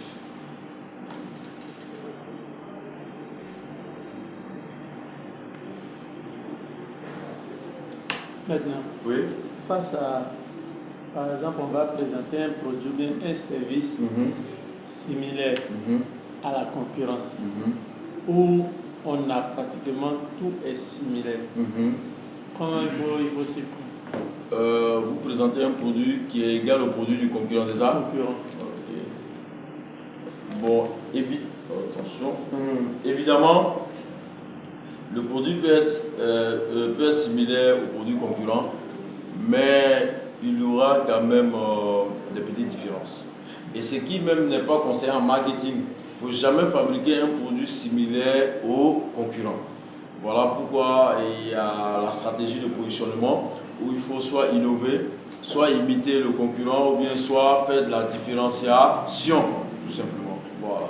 Maintenant, pourquoi le produit sera différent? Parce que peut-être vous n'aurez pas le même packaging, c'est-à-dire que vous n'aurez pas le même emballage. Voilà, tout simplement. Donc, voilà, le client, c'est la psychologie, va penser que le produit est différent. Mais c'est toi le vendeur, tu sais que ce produit-là a les mêmes capacités que le produit du concurrent. Maintenant, il faudra trouver une caractéristique que nous appelons la position concurrentielle. C'est-à-dire qu'il y a un élément sur lequel votre entreprise se différencie forcément du concurrent. Voilà, simplement. Mais si c'est un produit similaire, étant donné que ce n'est pas le même emballage, mais le même conditionnement, à travers le questionnement, vous allez découvrir, n'est-ce pas, chez le client, il utilise déjà le produit concurrent. vous demandez, vous questionnez pour savoir quels sont les points forts du produit concurrent et quels sont les points faibles du produit concurrent. Donc quand il va faire les sorties, tu vas dire que pratiquement c'est le même produit chez nous. Mais voilà le point faible que nous avons essayé d'éliminer. Donc chez nous, tu auras forcément ces qualités-là, ces points forts et certains points faibles. Mais nous, voilà le point fort, le point faible que vous décriez le plus. Mais notre entreprise, nous avons essayé d'éliminer ce point fort. Donc forcément, tu vas pouvoir... Maintenant, ce n'est pas à toi de dire au client que c'est le même produit. Il faudrait que tu trouves dans l'entretien un moyen de différencier votre produit du concurrent, tout simplement. Ça peut être le poids, ça peut être l'emballage, ça peut être le design, ça peut être le parfum. Voilà, mais c'est le même besoin que ça va satisfaire. Voilà, c'est tout. Okay. Les gens le font dans l'assurance. Souvent, c'est le même produit, mais souvent, ils ajoutent d'autres avantages plus que l'autre, tout simplement. Voilà, c'est tout. Mais c'est le même produit. Voilà, les mêmes modes de paiement, les mêmes prélèvements, mais une société d'assurance peut ajouter autre chose, un avantage spécifique. L'avantage même souvent n'est pas automatique, mais ils ont mis ça sur leur contrat tout simplement pour attirer la clientèle à adhérer. Voilà, tout simplement. Donc c'est les jeux de marketing, c'est tout. Voilà. Maintenant, une autre question. Pour quelqu'un qui vend des services, oui, qui veut par exemple débaucher un client qui est déjà chez un grand concurrent, où lui il est peut-être naissant ou bien il est suiveur du marché face à un concurrent qui est déjà positionné. Oui. Ça, comment il faut s'y vendre? Je prends un exemple. Par exemple, dans la technologie, oui, pour un client qui est déjà il est client chez Orange par exemple. Orange, oui. Chez Orange ou bien chez Huawei. Maintenant, une start-up qui vient pour débaucher ce même client-là, ou bien pour débaucher ce même client qui est déjà chez le grand, qui a déjà fait ses preuves, qui a l'historique, qui a tout un palmarès, alors que lui, il n'est qu'un naissant. Comment il doit s'y prendre? Voilà, donc d'abord, le start-up doit faire d'abord une étude de marché. Connaître d'abord son concurrent qui est leader. Qu'est-ce que le leader fait pour que les clients soient là-bas, tout simplement. Maintenant, il doit imiter le concurrent. Maintenant, il doit voir, pendant l'étude de marché, le point que le client dénonce chez le leader. Est-ce que vous voyez? Et donc, s'il a pu repérer cela, identifier cela par une étude de marché ou bien une prospection ou bien dans un entretien avec le même client, alors pour concevoir son service, tu vas tenir compte de cela, tout simplement. Et donc, soit tu vas améliorer, soit tu vas ajouter cet avantage-là. Et lors d'un entretien, tu peux l'inviter dans un café et puis bon, vous discutez. Voilà simplement que nous voulons mettre un nouveau produit, voilà. Quand il va vouloir discuter, je suis déjà chez Orange, je dis effectivement, mon produit répond à tout ce que Orange fait.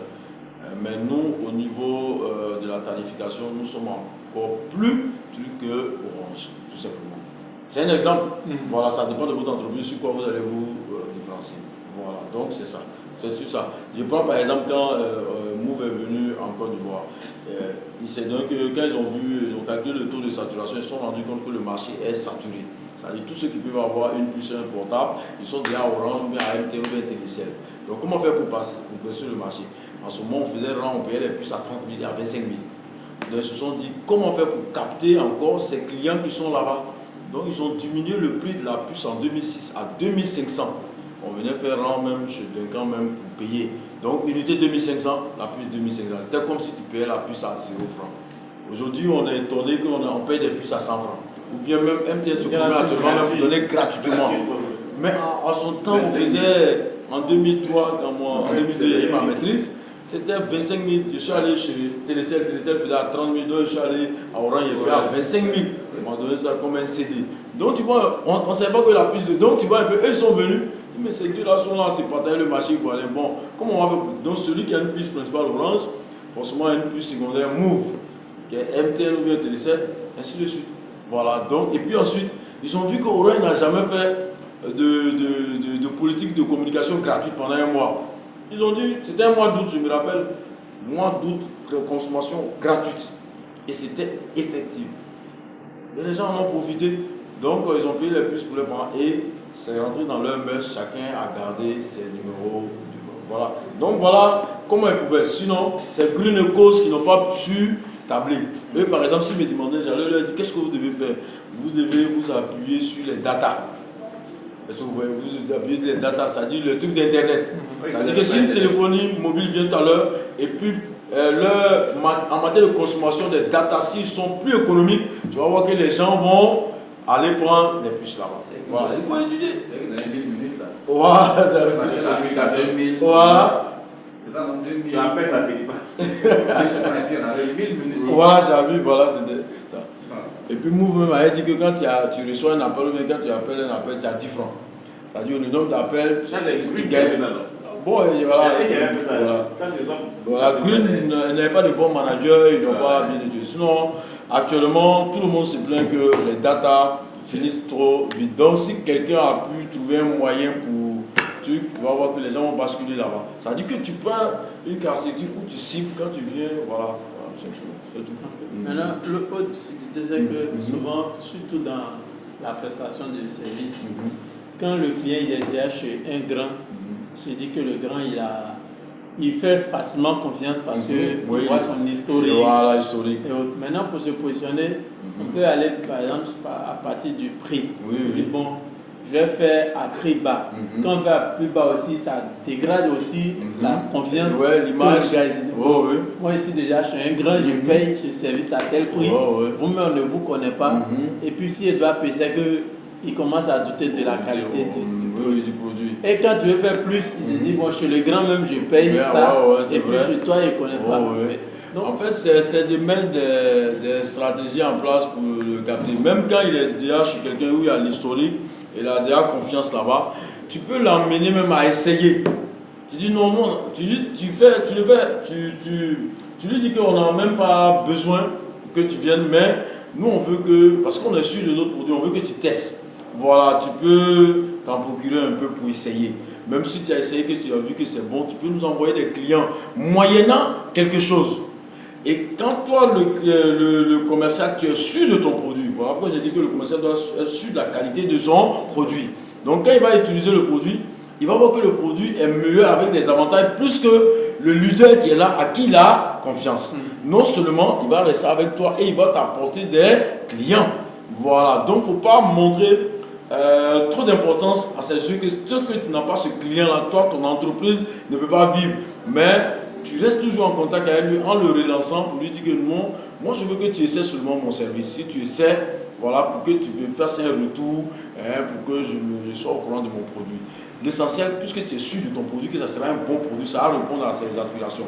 Donc, tu vois. Maintenant, quand tu veux diminuer, comme tu l'as dit, le prix, il ne faut pas diminuer de manière exagérée. Voilà, le prix doit être sensiblement égal au prix du leader. Voilà, une petite différence, voilà, pour ne pas trop écorcher l'image de l'entreprise. Parce que le client se fait une idée du prix à partir de ton produit. Soit, si le prix est trop bas, ça doit être un produit de mauvaise qualité.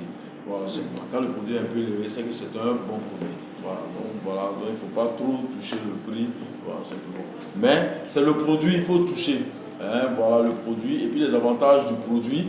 Et si tu es sûr que le produit peut apporter plus que le leader. Voilà pourquoi il faut faire une étude de marché sur connaître la concurrence. Voilà. Tant que le client sent que ce qu'il va gagner avec toi n'est pas différent de ce qu'il gagne avec le leader, pourquoi changer?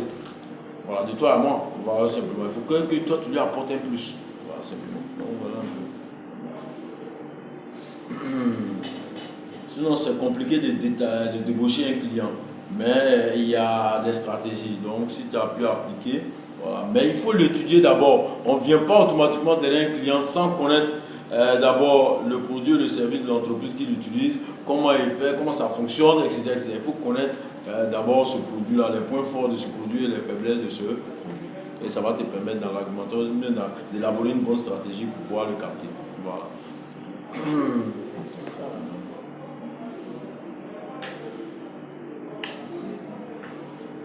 Bien, donc nous avons le traitement des objections. On prend une pause. Charles. Traitement des objections. Donc, il faut savoir que l'objection, ce sont des craintes. Hein. Ce sont des craintes évoquées par le client. Voilà, donc c'est mieux que le client parle. Hein. Une objection est l'opposition, l'argument contraire émis par le client suite à une proposition ou une affirmation du vendeur. Elle peut être faite par le client à n'importe quel moment de la discussion. Et le vendeur ne doit pas la considérer comme un obstacle à la conclusion positive, mais plutôt comme un tremplin pour lui permettre de faire progresser, n'est-ce pas, l'entretien de manière constructive. Voilà. Donc il faut traiter ces objections. Voilà. Donc il y a plusieurs types d'objections. Il y a l'objection prétexte. Ça veut dire quelqu'un qui ne veut pas payer ton service, ton produit, il veut se débarrasser de toi. Voilà, donc il se dit, par exemple, la couleur de cette montre ne s'harmonise pas avec mes robes. Voilà, la personne veut se débarrasser de vous. Et à l'objection réelle, c'est un frein qui est réel. Voilà.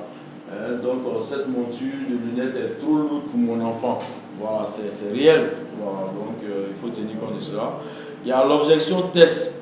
C'est utilisé pour tester les connaissances techniques du vendeur, pour savoir est-ce que toi-même tu maîtrises ton sujet. Voilà, donc vous me dites que cette monture est en or. Pourtant, l'or n'est pas de cette couleur lorsqu'il est pur. Donc, tu vois un peu. Voilà. Donc, si quelqu'un maîtrise son domaine, c'est l'informatique, c'est l'aéronautique, voilà, il peut te jauger pour voir est-ce que tu maîtrises ton produit. Voilà. Ensuite, il y a l'objection cachée. Elle est non verbale.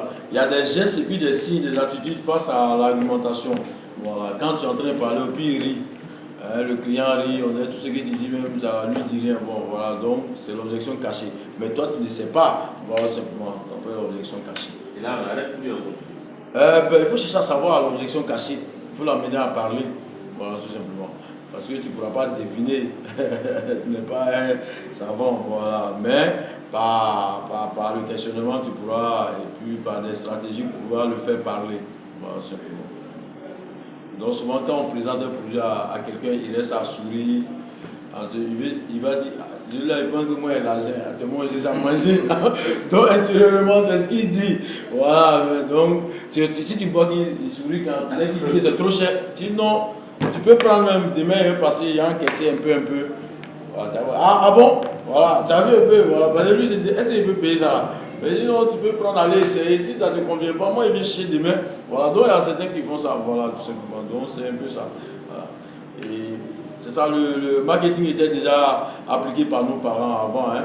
Voilà, nous, on ne sait pas, ils ne connaissaient pas, ils n'ont pas fait le cours. C'est comme chez nous au nord, il y a des médicaments traditionnels, on ne vend pas. Hein, on te donne, si tu as envie de te soigner, quand c'est bon, tu peux envoyer des cadeaux. Ou bien on te vend à 5 francs, ou bien à 10 francs. Voilà, aujourd'hui c'est dévalorisé, sinon on ne prenait pas d'argent. On dit va essayer. Si ça a pu te soigner, là tu viens donner poulet ou bien tu donnes ce que tu veux. Souvent selon tes moyens, ton pouvoir d'achat. Voilà, donc c'était comme ça. Voilà, donc c'est un peu ça. Voilà. Donc quand tu vois c'est efficace. Voilà, donc tu viens avec du riz, poulet, mouton, parce que tu es guéri. Voilà, donc c'est comme ça. Voilà. Donc c'est un peu ça. Donc il est sûr de son produit, donc voilà pourquoi il dit va essayer. Va essayer. Bien, donc voilà, il y a des techniques. Il y a des techniques de réfutation des objections. Voilà. Donc il y a des questions d'approfondissement. Quand la personne évoque une objection, il faut poser des questions pour pouvoir découvrir. Par exemple, il va te dire ça ne m'intéresse pas. Mais il faut lui dire bon, pouvez-vous m'expliquer les raisons? Voilà, tout simplement. Donc, faut pas. Quand il dit ça ne m'intéresse pas, c'est pas forcément, il faut le laisser. Voilà. Maintenant, il y a l'affaiblissement. D'abord, nous avons l'accord conditionnel. Voilà. Donc, le client peut te dire, par exemple, c'est trop compliqué pour moi. Je comprends tout à fait votre point de vue. Voilà. Et puis, tu essaies de le rassurer. Voilà, etc., etc. Maintenant, il y a l'affaiblissement. Voilà, comment affaiblir? Voilà, ça consiste à reprendre l'objection en affaiblissant sa portée. Voilà. Donc, par exemple, on va dire le coffre de cette voiture est trop petit. Voilà, c'est vrai, mais il paraît un peu moins grand que celui de votre voiture actuelle. Voilà, tout simplement. Donc, tu affaiblis le gars. Il y a une ancienne voiture où le coffre est plus petit. Mais la voiture que toi tu veux vendre, tu dis que le coffre est petit. Tu dis, mais c'est encore plus grand que la voiture que tu possèdes actuellement. Donc tu essaies d'affaiblir, n'est-ce pas, son objection. Le report, lorsque l'objection est pertinente, ça veut dire que la question que le prospect a posée est pertinente. Souvent, tu n'as même pas la réponse. Il faut reporter la question à la réponse à plus tard, tout simplement. Voilà. Est-ce que c'est ça, on appelle ça le report? Comment? Un report. Oui. Après la reformulation. Ce n'est pas dans. C'est pas dans le coup. Aïe, quoi? Après ce que nous avons ici, l'affaiblissement. Oui. Après la reformulation de la question. Oui. Après la contre-question, l'écho. Et puis l'appui, référence. Report là, c'est juste après. Ça y est, il y a l'écho, l'implication, le silence. C'est dedans? Oui, oui, c'est dedans. Si. À quelle place? Quand tu descends. Il faut descendre sur le tableau même. Je pense. Descendre le tableau. C'est-à-dire, après l'affaiblissement, chez nous, c'est la reformulation qui suit ça. Non? Après la reformulation, il y a la contre-question, l'écho, l'appui sur la référence et puis le report. Tu as vu? Après le traitement des objections, oui. Il y a un tableau qui est là. Oui, il y a un tableau, c'est le tableau. Moi, je n'ai pas ce tableau. Ah bon? C'est pas ça que moi j'ai ici. Ah bon? Ce que j'ai ici, c'est. Mais qui t'a donné le coup? C'est moi, non? Oui, c'est ce que tu veux. C'est moi. Test, version cachée, c'est ce que j'ai ici. Oh, ça vient juste après, hein? Bon, c'est pas ça. Non, après ça, c'est pas notre tableau. Ah, d'abord le tableau. Ah, d'accord. Et les autres, vous avez ces tableaux-là? en bas. 40, bon, chez moi c'est 40. Hein. Maintenant, là, il a mis ça en PDF envoyé. Donc, il y a le silence, il y a le report, l'implication, tu as ça aussi? Oui. Ah.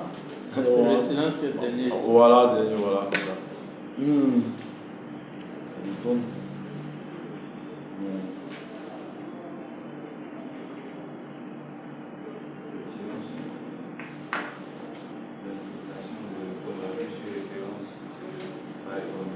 Tu as ça aussi, non? Oui. Mon ordinateur. Avant, on a besoin de ça. C'est bon, tu as retrouvé? Non, j'ai pas ça. Bon, je renvoie.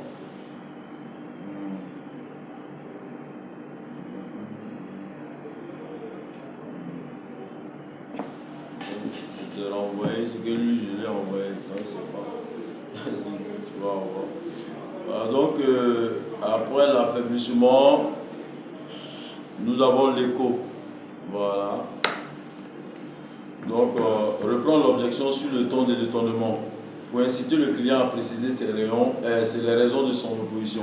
Quand le client dit c'est trop grand, tu dis c'est trop grand. Voilà, pour qu'il puisse mieux t'expliquer. Voilà. Ensuite, nous avons l'appui sur référence. Se servir du témoignage d'un autre client, utilisateur du produit. Voilà. Ça ne me paraît pas solide. La société X emploie ce produit depuis des années à l'entière satisfaction des utilisateurs. Donc, tel leader d'opinion utilise mon produit, alors que toi tu dis que ce n'est pas solide. Voilà, donc c'est ce qu'on a dit, s'appuyer sur une référence. Le report, reporter, voilà, comme je viens de le dire, voilà, il faut reporter à plusieurs. Donc, la personne peut te dire quelle remise pouvez-vous m'accorder? Or, toi tu n'as pas prévu de faire des remises. Donc, si vous le permettez, nous allons le discuter dans un instant, après avoir défini le modèle. Donc, ça te permet de mieux expliquer le produit. Et quand il va voir les qualités vraiment du produit, il va oublier la remise. Voilà, simplement. Voilà. Parce qu'il faut expliquer au client les avantages. Le client doit comprendre que les avantages qu'il tire, c'est plus grand que le prix qu'il débourse. Quand tu as pu expliquer ça, le client paye facilement. Il va voir que le prix n'est pas trop élevé. Voilà. Maintenant, il y a l'implication dans les stratégies. Faire répondre le client à votre place. Ce produit ne plaira pas à ma clientèle. Selon vous, quel argument serait susceptible de convaincre vos clients d'acheter ce produit? Voilà. Maintenant, le silence. donc souvent il faut appliquer le silence.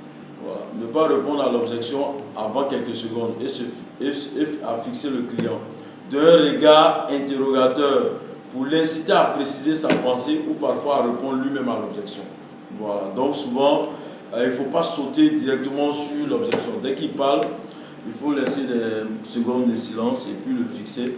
Il va se dire que tu n'as pas compris ce qu'il a dit et puis il va encore préciser ce qu'il a dit pour te permettre de résoudre son problème. Voilà. Donc ce sont des stratégies de réfutation, n'est-ce pas, de l'objection. Voilà. Ce n'est pas à tout moment que ça marche, mais on vous dit vous pouvez utiliser les questions d'approfondissement, l'accord conditionnel, vous pouvez les chercher à affaiblir son objection, vous pouvez poser une contre-question, voilà, vos délais sont trop longs. Vous savez pourquoi nos délais sont trop longs? Parce que notre produit est de bonne qualité et puis c'est sous commande.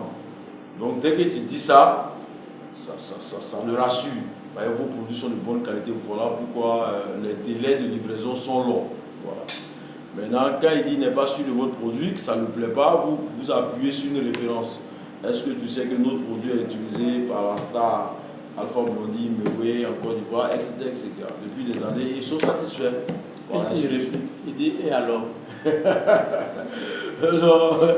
Il dit et alors?